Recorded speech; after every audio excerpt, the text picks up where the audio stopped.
अस्सलामुअलैकुम, a very good morning spot के साथ मैं हूं अफशीन कुरैशी। और आज जैसा कि आप मुझे देख रहे हैं, मैं सोलो ये मॉर्निंग शो करने जा रही हूं क्योंकि कोई इमरजेंसी थी बिलाल के साथ, जिसकी वजह से मेरे को होस्ट आज हाजिर नहीं हो सके हैं।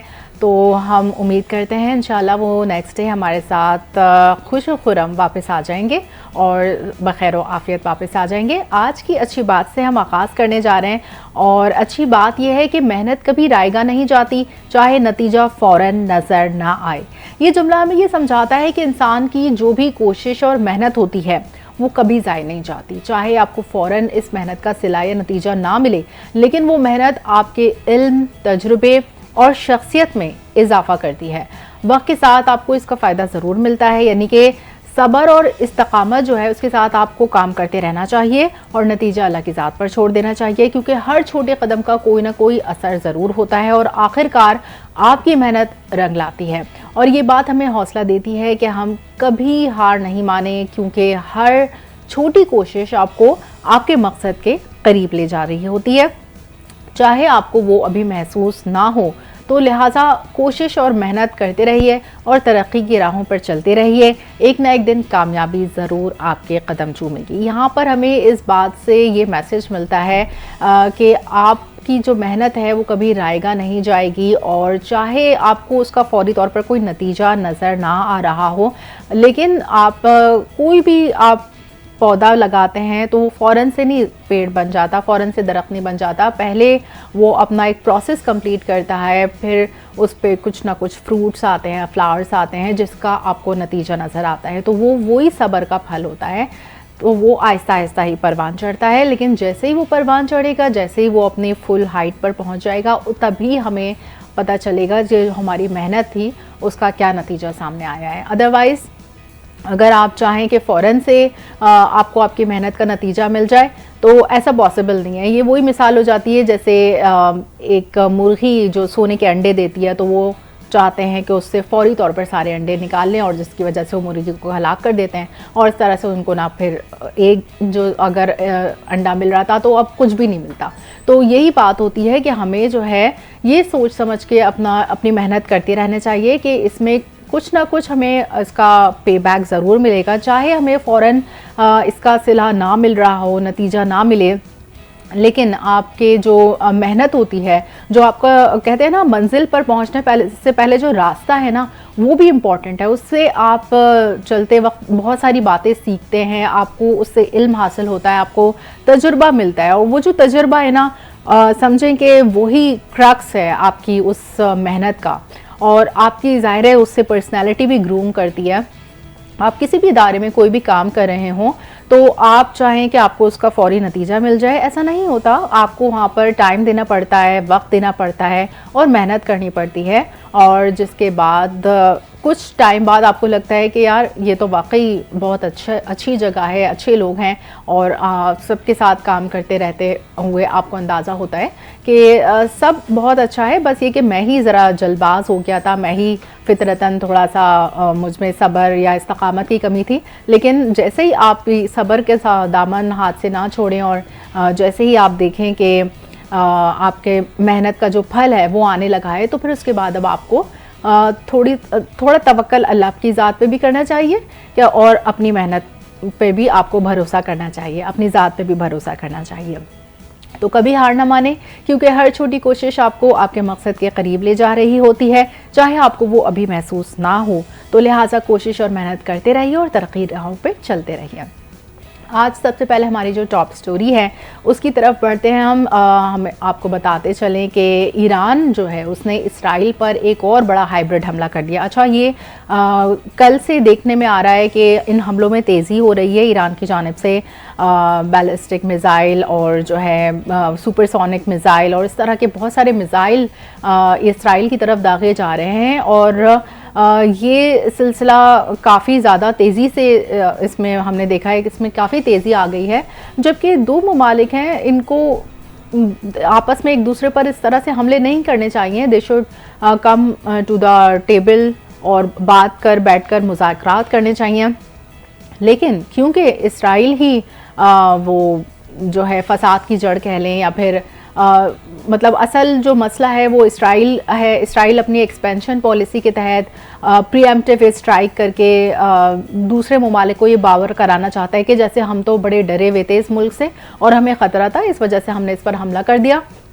लेकिन आप किसी भी मुल्क की सलामती ख़तरे में नहीं डाल सकते, किसी भी मुल्क की सॉवरेनिटी को ब्रीच नहीं कर सकते। और जैसे ही आप उसकी सॉवरेनिटी पर ब्रीच करेंगे, जैसे भारत ने पाकिस्तान पर हमला किया, तो उसी तरह जैसे इसराइल ने ईरान पर हमला किया तो उनको जैसा ताबड़तोड़ जवाबी कार्रवाई जो की, उसकी वजह से जो उनको जवाब मिला, तो उनको फिर खुद भी एहसास हो गया होगा कि ये इनका प्रीएम्प्टिव स्ट्राइक के नाम पर एक ढोंग जो है वो अब ज़्यादा देर नहीं चल सकता।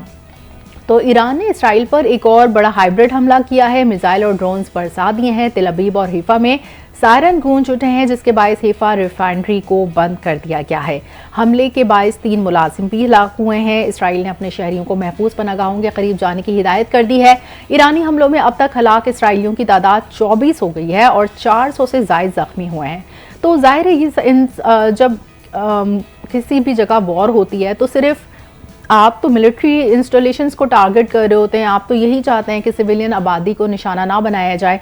लेकिन क्योंकि मिसाइल जो है वो नहीं देखता कि सामने आने वाला बंदा कौन है, कुछ ऐसे भी प्रिसिशन टारगेट्स से मारा जाता है कि जिसमें आपने पूरी ईरान की मिलिट्री लीडरशिप को और पॉलिटिकल लीडरशिप को ख़त्म किया।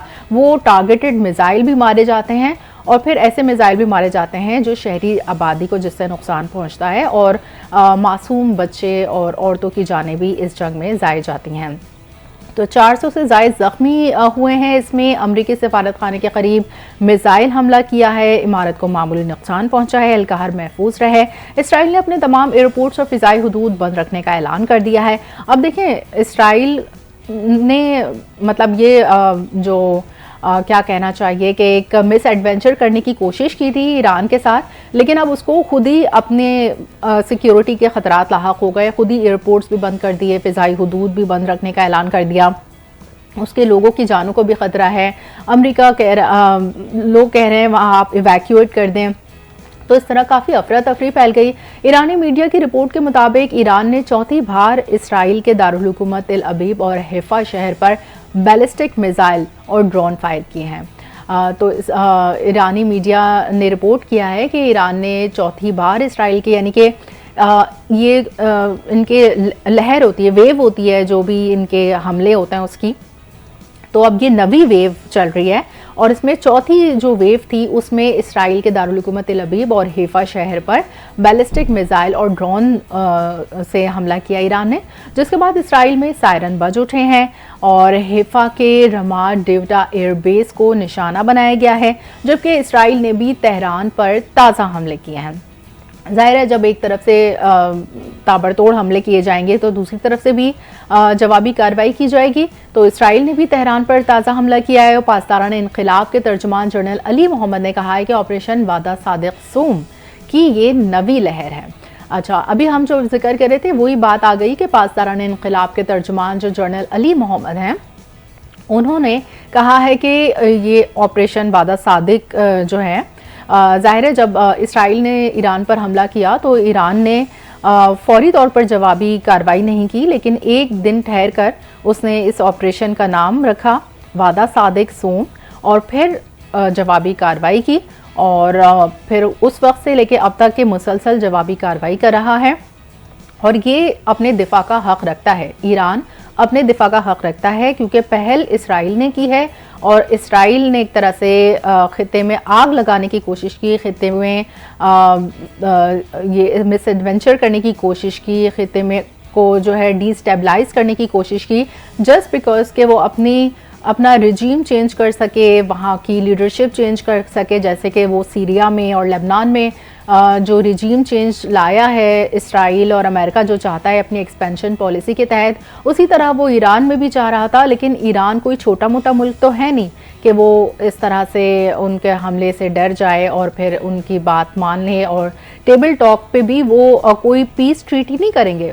टेबल टॉक पे भी वो ईरान को उसकी अफजोदगी जो यूरेनियम की है वो ख़त्म करने के लिए कहेंगे, जबकि ईरान ऐसा क्यों करे? कोई भी मुल्क अपने डेटरेंस के लिए एटमी सलाहियत का होना उसका लाजमी है, क्योंकि अब जबकि ईरान मुस्तकिल मिसाइल से हमला कर रहा है, ये देखना होगा वो मिसाइल से कब तक हमला कर सकेगा, और ये भी देखना होगा कि ये जंग एटमी जंग में तो नहीं तब्दील होने जा रही, क्योंकि अब डोनाल्ड ट्रंप ने इंटरवीन किया है। पहले डोनाल्ड ट्रंप अपने कई दफ़ा बयानात बदल चुके हैं, कभी कहते हैं कि इस जंग से मेरा कोई ताल्लुक़ नहीं, हम सिर्फ मीडिएशन का किरदार अदा करने के लिए हैं, हम टेबल टॉक के लिए, जैसे हमने पाकिस्तान भारत में सीज़ फायर कराई वैसे ही हम ईरान इसराइल में भी सीज़ फायर कराएंगे। इससे और फिर अब आउटराइट वॉर में कूद गया है अमेरिका भी, और इसराइल के जो है ना वो साथ देने के लिए बातें कर रहा है। तो ऑपरेशन वादा सादिक सोम की ये नवी लहर है जो सुबह तक जारी रहेगी। हम दुश्मन को एक लम्हे के लिए भी अमन मैसर नहीं होने देंगे, ऐसा कहना है ईरान का। और अगर ईरान मुस्तकिल ये हमले करता रहा तो इसराइल छोटा सा है, एक कराची जितना उसका रकबा है, और 1 करोड़ की कोई मुश्किल से आबादी होगी, तो वो बहुत जल्दी तबाह होने के दहाने पर है। लेकिन ये कि उसके पास जो टेक्नोलॉजीज़ हैं वो बहुत एडवांस हैं, तो ये देखना है कि आगे ये जंग एक्सकलेट होती है तो ईरान को इससे क्या नुकसान पहुंचता है।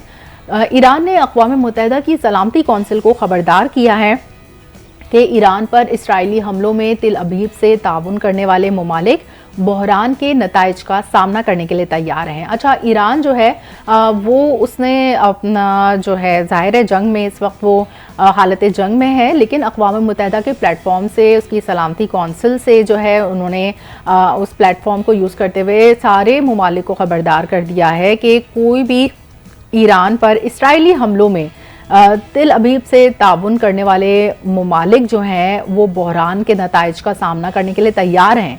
यानी कोई भी इस जंग में ना कूदे, जो भी इसराइल का साथ देगा ईरान फिर उस अपनी जंग में वसअत इख्तियार करेगा और उस मुल्क को भी नहीं छोड़ेगा। तो इसने खबरदार कर दिया है, क्योंकि वो भी कानूनी तौर पर हमलों के जिम्मेदार होंगे, तो इसलिए उनको भी उसी तरह डील किया जाएगा जिस तरह इसराइल को। तो अक़वाम मुत्तहिदा में ईरान के मुस्तकिल मंदूब अमीर सईद इरवानी ने सलामती कौंसिल को भेजे गए ख़त में आगाह किया है कि वो हक़ दिफा में मुतनासिब दिफाई ऑपरेशंस अंजाम दे रहा है। बिल्कुल वो अपनी तरफ हक़ बजानिब है। ईरान के मुस्तकिल मंदूब अमीर सईद ने सलामती कौंसिल को भेजे गए ख़त में ये बताया है कि वो हक़ दिफा में मुतनासिब दिफाई ऑपरेशंस अंजाम दे रहा है, यानी कि वो जो सिर्फ मिलिट्री इंस्टॉलेशंस हैं उन्हीं को निशाना बना रहे हैं, जिनका मकसद जो है फ़ौजी अहदाफ और इससे मुंसलिक इंफ्रास्ट्रक्चर को निशाना बनाना है। मीडिया से बात करते हुए अमीर सईद इरवानी ने कहा है कि अमरीकी हथियारों, खुफिया मालूमात और सियासी हिमायत के बगैर इसराइल किसी सूरत ईरान पर हमला करने का सोच भी नहीं कर सकता था। तो ये सब जो सपोर्ट है उसको अमरीका की, तो उन्होंने कहा है कि मीडिया से बात करते हुए अमीर सईद ने कहा है कि अमरीकी हथियार जो हैं, जो arms and ammunition America provide कर रहा है इसराइल को, और जो इंटेलिजेंस खुफिया मालूमात है और जो उसकी सियासी हिमायत है, यानी कि वो जो अलाय है अमरीका इसराइल का, उस अलाय के बगैर इसराइल किसी सूरत भी ईरान पर हमला नहीं कर सकता था, क्योंकि इस गैर कानूनी हमले की जिम्मेदारी अमेरिका पर भी आयद होती है। तो इसराइल और अमेरिका इस वक्त आपस में बिल्कुल भाई भाई और एक साथ खड़े दिखाई देते हैं। तो उन्होंने कहा है कि वाज़े तौर पे कहा है कि ईरान ने इसराइल पर हमला नहीं किया है, और जाहिर है ये इसराइल की तरफ से पेशकदमी थी, तो ईरान ने उसके जवाबी वार किया है। और ईरान ने किसी जंग में पहल नहीं की। ईरान के जो वजूद है उसके लिए ख़तरा जैसा बयानिया झूठ पर मबनी है, क्योंकि ईरान सारी दुनिया को पता है कि इसराइल ही जारे मुल्क है, वही गाज़ा में बमबारी करके मासूम शहरियों को शहीद कर रहा है, जेनोसाइड कर रहा है। वहाँ पर जो उसने गदर मचाया हुआ है वो पूरी दुनिया इसकी गवाह है, और पूरी दुनिया ये भी जानती है कि इसराइल ने, चाहे वो अपने हिफाजती इक़दाम को कह लें इसको, या प्रीएम्प्टिव स्ट्राइक कह लें, तो जो इसराइल है उसने ये हमला किया है, और इसमें वो बिल्कुल भी हक़ बजानिब नहीं है। लेकिन हाँ, ईरान को अपने हक़ का दिफा हासिल है, और अब जो ईरान हमले कर रहा है उसमें वो हक़ बजानिब है। और देखना यह है कि अब ईरान के पास, क्योंकि आपको पता है कि ऐसे सूरत हाल में जब जंग हो रही होती है तो दोनों ममालिक के जो साइबर वॉरियर्स हैं वो भी एक्टिव हो जाते हैं। तो ओपोनेंट्स जो हैं वो एक दूसरे के लिए ऐसा बयानिया गढ़ के बताते हैं कि जिसकी वजह से और ज़्यादा जंग तूल पकड़ती है, जंग में और ज़्यादा एस्केलेशन होती है बजाय इसके कि अमन की तरफ भाग जाए। तो ईरानी मीडिया ने दावा किया है कि इसराइल के दिफाई निज़ाम जो है आयरन डोम, उसको हैक कर लिया गया है। अच्छा, ये बहुत मज़े की बात होती है, ये पाक भारत जंग में भी हुआ था कि जो दिफाई निज़ाम है अगर उसको हैक कर लिया जाए तो उसके नतीजे में जो मिसाइल हैं वो अपने ही इलाकों पर गिरने लगते हैं, यानी कि वो रडार वो नहीं वो उस तरह से उनका जो नेविगेशन सिस्टम है वो काम नहीं कर रहा होता और जो दिफाई निज़ाम है वो एकदम बैठ जाता है, जिसकी वजह से जो मिसाइल हैं जो वो इंटरसेप्ट हो जाते हैं, उनके अपने ही मुल्क पर गिर जाते हैं और इस तरह से वो उनके जहाँ से वो मिसाइल दागे जा रहे होते हैं वहीं पर उन्हीं इलाकों पे गिरना शुरू हो जाते हैं। और रिपोर्ट के मुताबिक आयरन डोम में तकनीकी मुदाखलत के बाद दिफाई मिसाइलों का रुख पलट गया। तो कोई टेक्निकल इंटरवेंशन ऐसी हुई है आयरन डोम में जिसके बाद दिफाई मिसाइलों का जो रुख है वो पलट गया है और उससे तिल अबीब समेत मुख्तलिफ इलाकों में धमाकों की आवाज़ सुनाई दी, धमाके हुए। तो ये बहुत अच्छा है। अच्छा, ये सिर्फ टेक्निकल इसकी वजूहात मैं बताऊं कि सिर्फ टेक्निकल ठीक है, इसमें टेक्निकलिटी तो होती है, बिल्कुल उसके बगैर आपके दिफाई निज़ाम नहीं बैठ सकता। लेकिन आपको पता है कि जब एक दो ममालिक में जंग होती है और ख़ास तौर से ऐसी जंग जिसमें मुस्लिम्स और ये ज़ायनिस्ट का जो एक है उसके दरमियान समझे कि ये जंग हो रही है, तो जो मुस्लिम्स हैं वो वहाँ पर सिर्फ साइबर वॉरियर्स और दूसरे और लोग भी जो है वो इस जंग में हिस्सा ले रहे होते हैं और अपने वो किसी न किसी तरीके से अपनी पावर से, अपनी स्पिरिचुअल पावर से भी वो बहुत ज़्यादा दूसरे मुल्क, अपने मुल्क का दिफा कर रहे होते हैं और दूसरे मुल्क को नुकसान पहुंचा रहे होते हैं। और तो इस तरह से कुछ लोगों के दिमाग काम करना बंद हो जाते हैं, तो कुछ लोगों के अपने ही दिफाई निज़ाम बैठ जाते हैं। तो ये भी कुछ पावर्स होती हैं जो ऐसे वक्त में एक्टिव हो जाती हैं।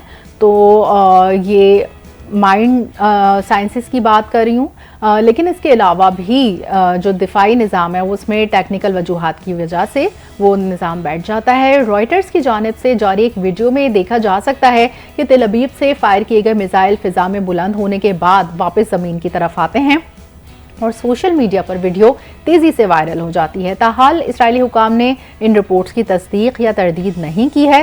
ज़ाहिर है उनके भी हाथ पांव फूले हुए होंगे, ओके ये हमारा मिसाइल हम ही को कैसे आ लगा तो ये जो है उनके लिए भी संभलने में थोड़ा सा दिक्कत पेश आई होगी उनको, और इसकी वो फ़ौरन से ना तस्दीक कर सके हैं ना तरदीद कर सके हैं। ताहम माहिरीन ने खदशा जाहिर किया है कि अगर ये दुरुस्त है तो सिक्योरिटी के लिए ख़तरनाक पेशरफ्त हो सकती है। बिल्कुल सिक्योरिटी के लिए ये बड़े आराम से कह सकते हैं कि ये बहुत बड़ा ख़तरा साबित होगा, क्योंकि अगर आपके मिसाइल आप निशाने पर नहीं जा रहे और उल्टा आप ही के पास आके वो जो है नुकसान पहुंचा रहे हैं आपके मुल्क को ही, तो ये आपका बहुत बड़ा दिफाई फेलियर है। आपके जो है इस जंग में सबसे बड़ा फेलियर बल्कि यही होगा कि अगर किसी मुल्क का दिफाई निज़ाम बैठ जाए तो वो फिर किसी भी तरह हमले करने की पोजीशन में बाकी नहीं रहेगा। अमेरिकी सदर डोनाल्ड ट्रंप की बात करें तो उन्होंने इसराइल ईरान कशीदगी पर G7 इजलास के एलामिये पर दस्तखत नहीं करे। अब देखें यहाँ पर खुद ही सामने आ गई ये बात कि अमेरिकी सदर जो हैं पहले वो आते हैं कहते हैं कि भाई let's sit on the table and talk.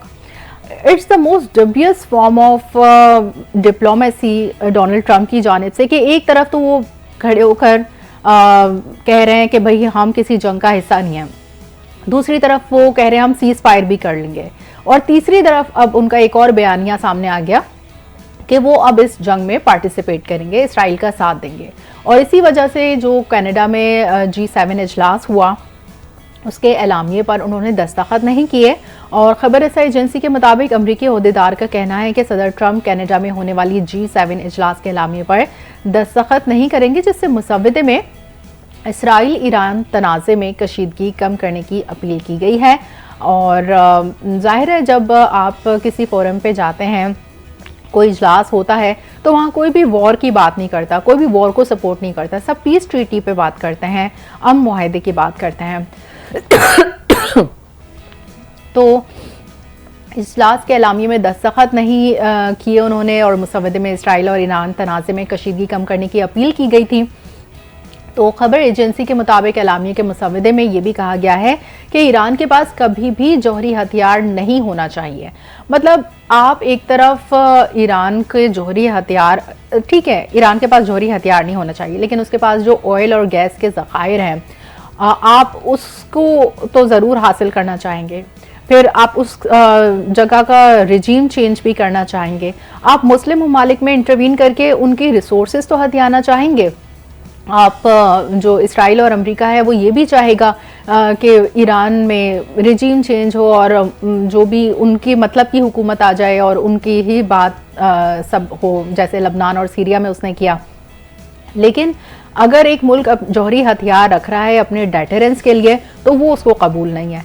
तो डेटरेंस के लिए अगर उसके पास इस वक्त ईरान के पास जौहरी हथियार नहीं होते तो इसराइल ने कब का उसका खात्मा कर चुका होना चाहिए, क्योंकि अगर इसराइल उस पर मुस्तकिल इतने ताबड़तोड़ हमले करेगा तो जब तक जौहरी हथियार नहीं होंगे ईरान के पास, उसका मुकाबला करने के लायक नहीं होगा, कोई भी मुल्क लायक नहीं होगा। हर मुल्क के पास इस तरह के जौहरी हथियार होने चाहिए। मेरे ख्याल में ये डेटरेंस के लिए ज़रूरी है और इसराइल को अपने दिफा का हक हासिल है, तो इसी तरह दूसरे ममालिक को भी अपने दिफा का हक हासिल है।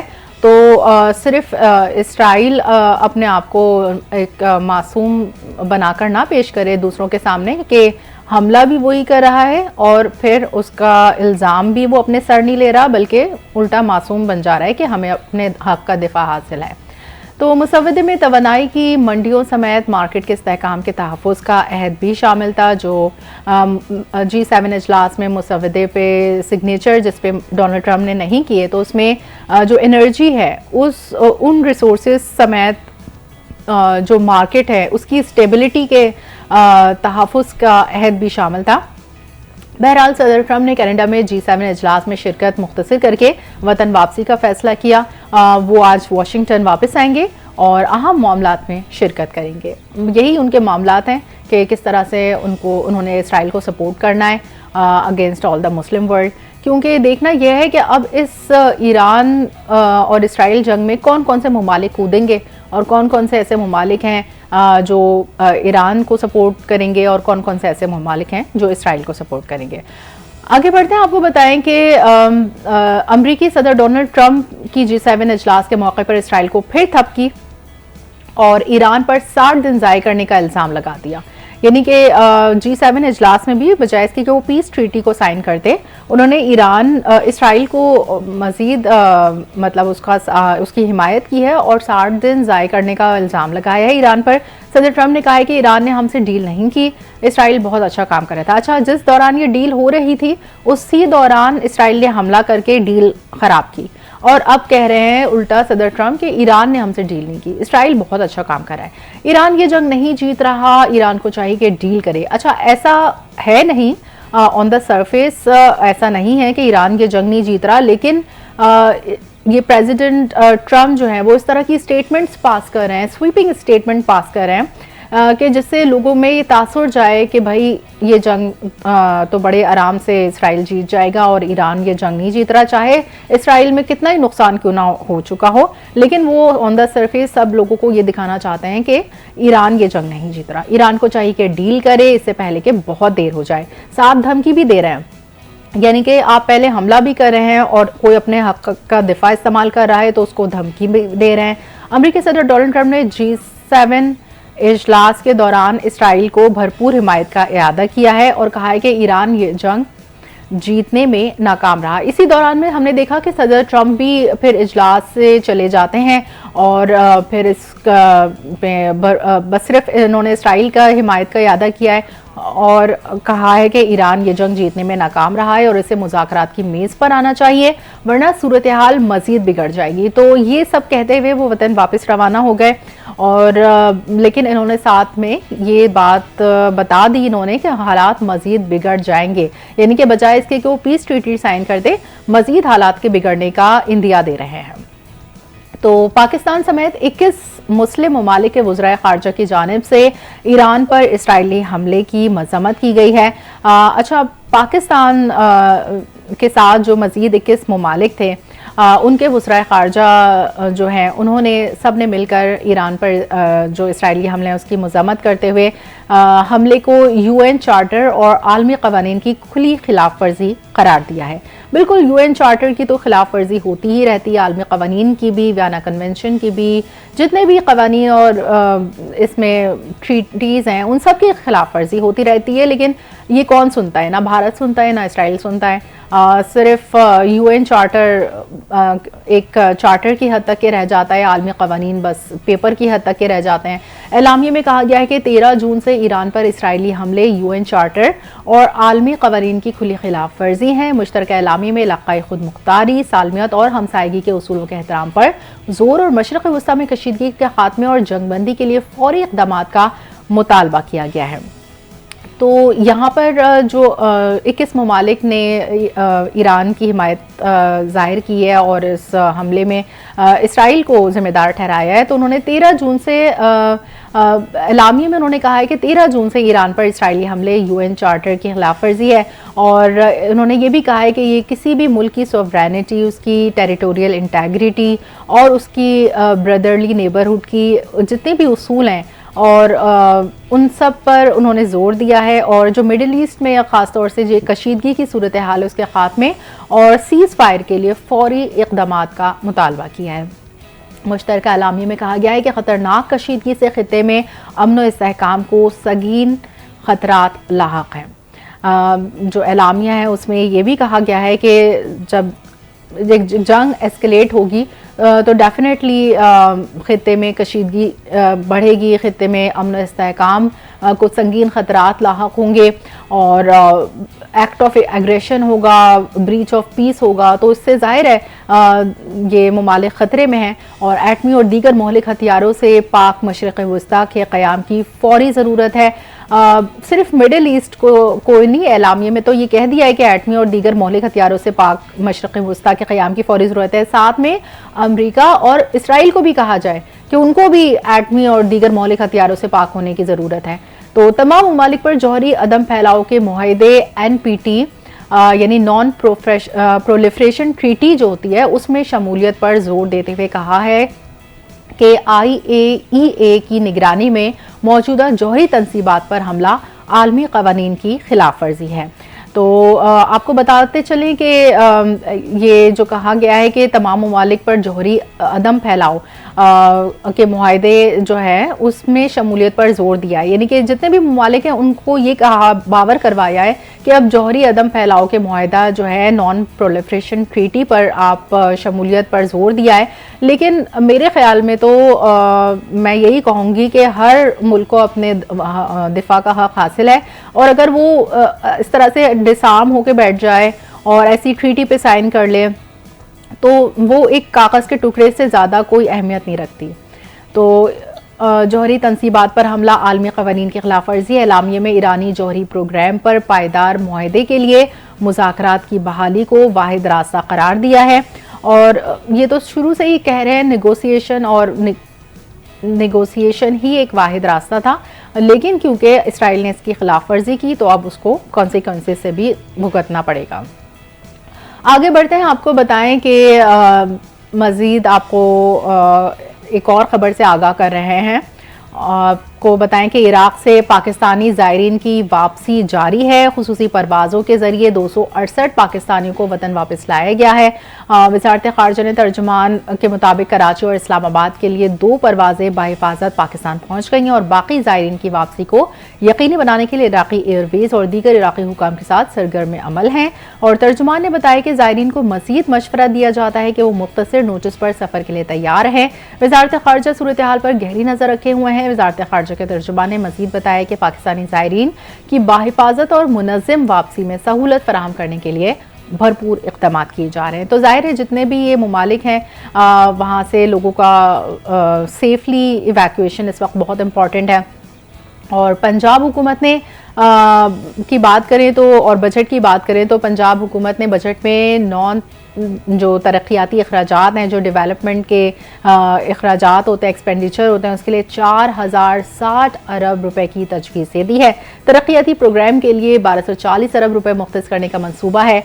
पंजाब हुकूमत ने 3132 नई तरक्याती स्कीमों के आगाज़ का फैसला किया है, जिसमें जारी स्कीमों के लिए 535 अरब 98 करोड़ रुपए और नई स्कीमों के लिए 470 अरब 62 करोड़ रुपए की रकम रखी जाएगी। वज़ीर ख़जाना पंजाब मुश्तबा शुजा रहमान ने बजट तकरीर में कहा कि पंजाब एयरलाइन के क़याम के लिए 1 अरब रुपए मुख्तस करने का भी फैसला किया गया है। बजट में तालीम और सेहत पर सबसे ज्यादा फोकस किया गया है। स्कूल एजुकेशन के लिए 100 अरब रुपए मुख्तस किए गए हैं।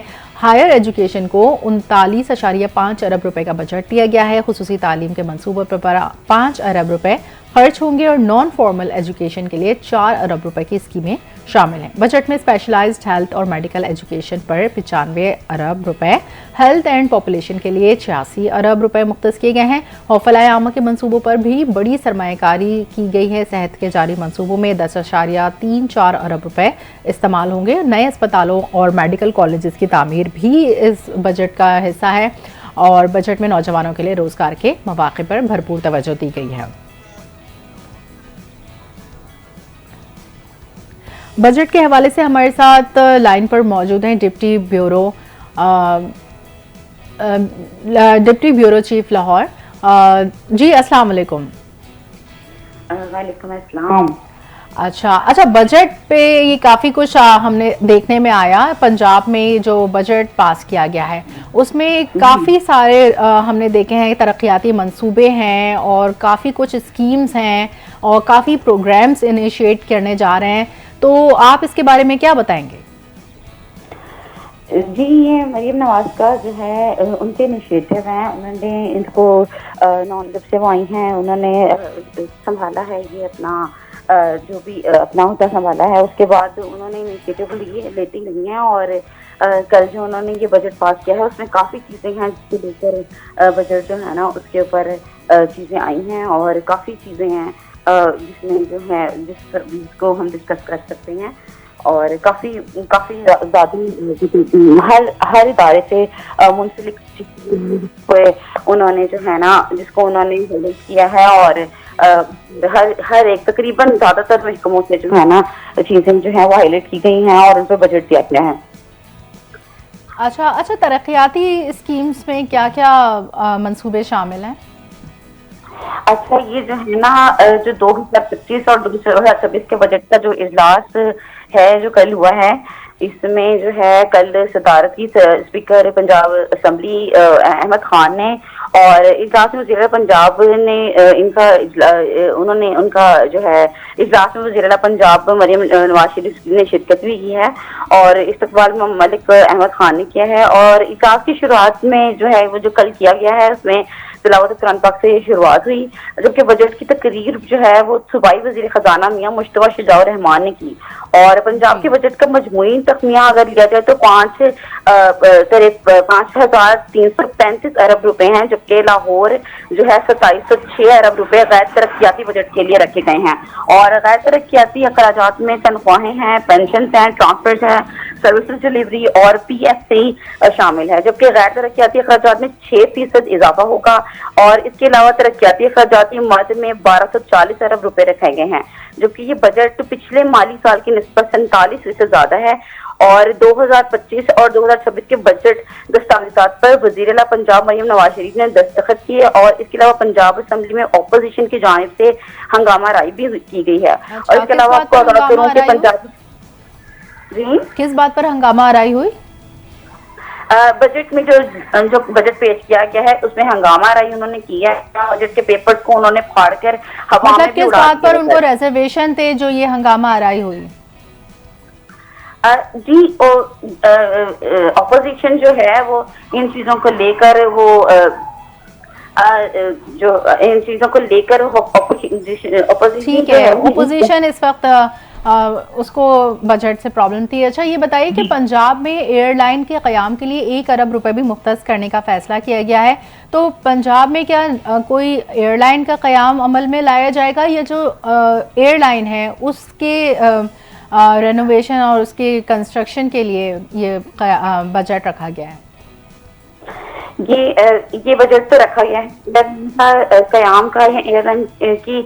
ये वाली ये टोटल बजट तो उन्होंने अभी इसी चीज के लिए दिया है। और इसके अलावा मैं आपको बहुत सी चीजें हैं जिनके लिए बजट दिया गया है, जिसमें ये भी शामिल है। और पंजाब असेंबली के इजलास में जो कल किया गया है उसकी जो है कल उसमें बहुत सी चीजें थी जिसके हवाले से बजट पास हुआ। और कानून जो है उसमें स्पेशलाइजेशन मेडिकल इंस्टीट्यूशन के लिए दिया गया बजट। और 2025 में जो बिल कसरत से मंजूर जो हुआ है, पंजाब असेंबली में मरहला अवार बिलों की मंजूरी का सिलसिला भी जारी है। अच्छा, मैं देख रही हूँ यहाँ पर तालीम के लिए जो बजट मुख्तस किया गया है उसमें कोई एक पोर्शन नहीं है, बल्कि डिफरेंट पोर्शंस में उसको डिवाइड किया है। कहीं हायर एजुकेशन का कह रहे हैं उसको, कहीं खुसूसी तालीम कह रहे हैं, कहीं नॉन फॉर्मल एजुकेशन कह रहे हैं। तो सब ये एक तालीम ही का बजट होगा ना, तो उसमें ये हर सेक्शंस में जो इसको डिवाइड कर दिया गया है और उसमें इतना ज़्यादा फोकस किया गया है इन्होंने तालीम पर, तो सबसे ज़्यादा फोकस इन्होंने तालीम पर ही दिया है या कोई दूसरे भी और सेक्टर्स हैं? तालीम के अलावा हेल्थ पर भी बहुत ज्यादा फोकस है और तकरीबन सारे इदारों पर है, लेकिन तालीम पर भी ज्यादा फोकस दिया गया। जी ठीक है, बहुत शुक्रिया गौहर सईद।